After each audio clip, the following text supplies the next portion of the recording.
power of the resurrection. I am a mess that God has turned into a message. Come on, man. My name is Brother Rob, and I'm not interested in titles. The only title that I'm interested in is that I'm a disciple of Jesus Christ.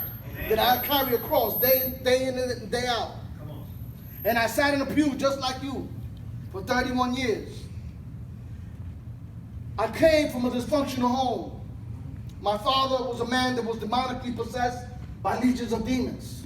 My grandmother and my mother were both witches. I came from an environment such as that.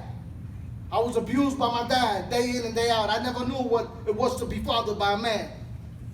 At the age of 11, I decided that I was going to run away from home because I believed that I could survive better in the mean streets of the South Bronx in New York than to stay in that environment. I left my home and I began to live in abandoned buildings. I met a bunch of kids that were sniffing glue, and I got caught up with the glue. From the glue to the weed, from the weed to the heroin. And at the age of 12, if anybody here has a child that's 12 years old, you know what I'm talking about. Because we all been 12. At the age of 12, I was found OD'd on heroin in an abandoned building. But God had a plan for Rob. And in spite of all that, I continued to live in funeral parlors. I formed this gang called the Demons, and that funeral parlor was my clubhouse. That's where me and my posse met, and that's where we worshiped the devil. In and out of the youth house. Until my best friend was murdered from this gang called the Hell's Creatures. And we took that gang and the Demons and we formed one gang called the Savage Skulls, New York. And this gang became 10,000 strong. And we ruled the city of New York. In and out of jail, I was arrested for conspiracy to commit murder, criminal possession of firearms, and I was sentenced to 5 years in prison. Another year they gave me for another charge that I had, and I took the morning while because I thought that being in prison was the thing to be. As I was doing time for those years, I became influenced by members of the Black Liberation Army and members of the Black Panthers and members of the Young Lords, and I became a political activist. I began to proclaim that Jesus Christ was a martyr, that Jesus Christ died for the Jews, that Jesus Christ was not the Son of God. I propagated and I agitated this lie in the penal system. And because I was preaching that to the people, I became known behind the wall as Agüey-Maná, Lord Agüey-Maná. Picture that. Lord Agüey-Maná. That is what the prisoners called me. Beware, for he is great. And I ran the penal system just like that, lacing up the CEOs and putting them under investigation for mental evaluations for abusing prisoners. And because of that, in 1993, I got a hit from the police. They sent me to Attica Correctional Facility. They pulled me out one night, and 9 of them beat me up with the batons. They fractured my vertebrae, my hips, my ribs. They broke my jaw. They knocked out my fronts. They left me almost paralyzed. They meant it for evil, but God turned it for good. And even though I didn't know the Lord at the time, God had a plan for Rob. But the abuse didn't stop there. They came and they sent me from prison to prison until the statute of limitation on a civil suit was exhausted. I had to go under federal law. They sent me to a prison called Sullivan Correctional Facility, a maxi-max prison, where there are serial killers and all kind of evil people. And there I met the son of Sam, David Berkowitz, a man that I persecuted, a man that I threw pebbles of stones at him in the yard when he was playing baseball. I hated the Christians. I hated the church. I abused the church. Every opportunity that I had, I pushed them in the line as a child. I did whatever I could to disgrace the church behind the walls. But little did I know that God had a plan for my life.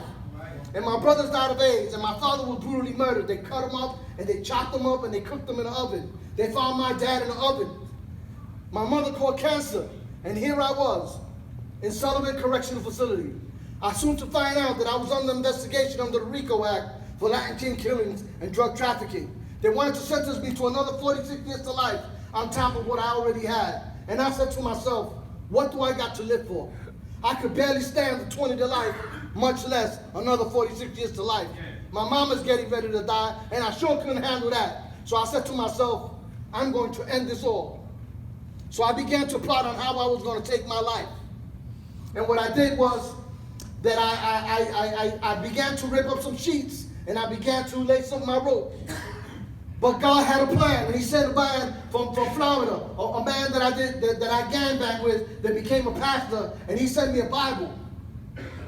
And when I seen the Bible in the package room, I said, this guy got some nerve to send me this book. A book that I consider to be a lie. He sent me the Bible, and I told the correction officer, you can take that and you can put it in the garbage, because I don't want it. And she said, okay, sign these papers.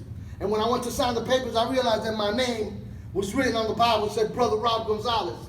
And I said, why did this man have to put my name on that book? I was compelled to keep it just because my name was on it. So I took the Bible and I took it to myself. Not to read the Bible, but I said, I put it up on my shelf with all the rest of my books on political science, on psychology, every line that you can think of, I had it on my shelf.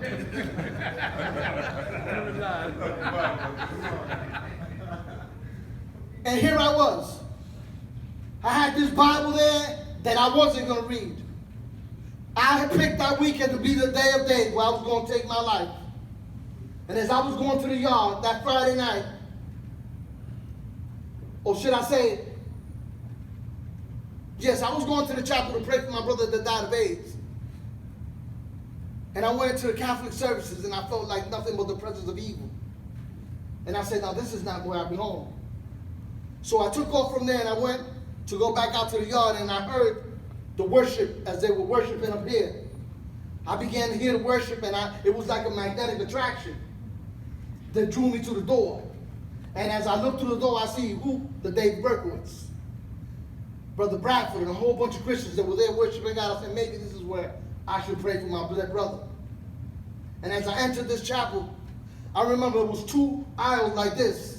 David Berkowitz and all of them shifted over there and left me that whole row all for me.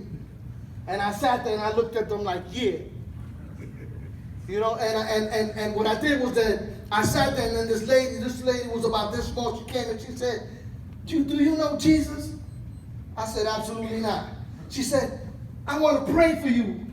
And I grabbed her hand and I bent her arm and I said, don't you ever put your hand on me. She started to cry and I got a little shook up because, you know, my mom is about her age. So I said I was sorry. I told her I was sorry that she could pray for me, but not to put her hand on me. And that little lady prayed over my life that day. And I remember that as I was returning back to my unit, there was a Christian brother that came to me. He said, hey, brother, thank you for coming out. And I said, oh, well, you don't worry about it because you're never going to see me there again. And he said, listen, David Berkowitz wants you to listen to this tape. And I said, I ain't going to listen to that. But he kept persisting. Because, you know, he didn't let go. And he gave me the tape, and I took the tape, and I said, you know what? I'll listen to it someday. And I put it in myself. And this Friday that I was going to take my life, there was a voice in my heart that was telling me to read the Bible. Read the Bible. And I said, I ain't reading no Bible. So I threw the towel over the Bible. And I put the knot over my neck, waiting for the CEO to do his round so that I could finish the job that I had already plotted. And as the gates closed and the time got nearer, there was another voice that said, then why don't you just listen to the tape? And I said to myself, self, what do you got to lose? Listen to it. You're going to die tonight anyway. And I began to listen to this message, which was called the sermon that was preached in the summit of the last hill. The last man to drown in the days of Noah. This man, Stephen Hill, from Pensacola, Florida, proclaimed the gospel of Jesus Christ. And the presence of the Holy God descended upon my cell and dropped me to my knees. And there I began to cry. I began to weep. And I didn't understand what was going on. The only thing I could do was humble myself and say, God, I know that you're out there, and I know that you're real, and I can't change, and I don't want to change, but you're God, and if you want me, you change me. That's right. A sleeping spell came over me at that moment, and I fell out. I woke up bright and early in the morning with this rope around my neck, and I said, whoa, what are you doing, Rob? I took it off of my neck, I brushed my teeth and washed my face, and they called child. I ran outside to eat some child. The Christians were standing there. And they looked at me and they said, wow, you gave your life to Jesus last night? And I said, what? They said, we've never seen you smile like that. And I ran in my son and I looked in the mirror and I scared myself. I said, whoa, I don't know this guy. Now, my brothers, I didn't see a supernatural life. But I came face to face with sin. I came face to face with my hopelessness. I came face to face with grace. I came face to face with Jesus. Come on. Yeah. He lifted me up out of the horrible pit, out of the miry clay, and he set me on foot upon a rock. And today, this very day, I no longer think that Jesus Christ is a revolutionary. I no longer believe that he is a martyr. I believe that he is the King of Kings, that he is the Lord of Lords, that he is the Alpha and the Omega, and he is the beginning and the end. Come on, baby. Come on, man. Come on. Come on, Rob. He is the commander of the army of the Lord, and he is the brightest from morning star, and he is the ruler of the offspring of David. Jesus. I come to tell you tonight that Jesus is the answer to every baffling perplexity that plagues mankind. And Jesus has found a cure for care, a balm for bereavement, a healing for our hurts, and a sufficiency for all our insufficiencies. Jesus is the answer. Yeah. You are the last day remnant. Yeah. We are the last day remnant. Come on. God has called us out of the darkness and into his marvelous light. Hallelujah. We have a responsibility Come on, Robert. before God. Right. You are not home yet. Don't comfort yourself in this place. And don't worry about tomorrow. Come on. Because worry is like a rocking chair. It gives you something to do, but it doesn't take you nowhere. Come on, man. I'm telling you that Jesus is doing something new. Revival is coming to Angola. And we are going to lift up a church. We are going to build a church in this place. And we're going to push back against it all together. I commit myself to Angola. I am your brother. I was there. I feel your pain. I love you, brothers, and I will be back. God bless you. Wait. Tell them the rest of the story about going before the parole board.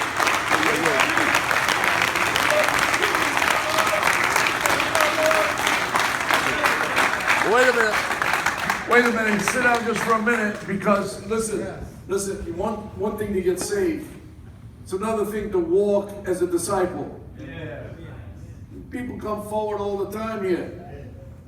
Prayed prayers, I've seen it. 12 years I've been coming. Yeah, that's right. I want you to hear what this guy accepted from the hand of the Lord.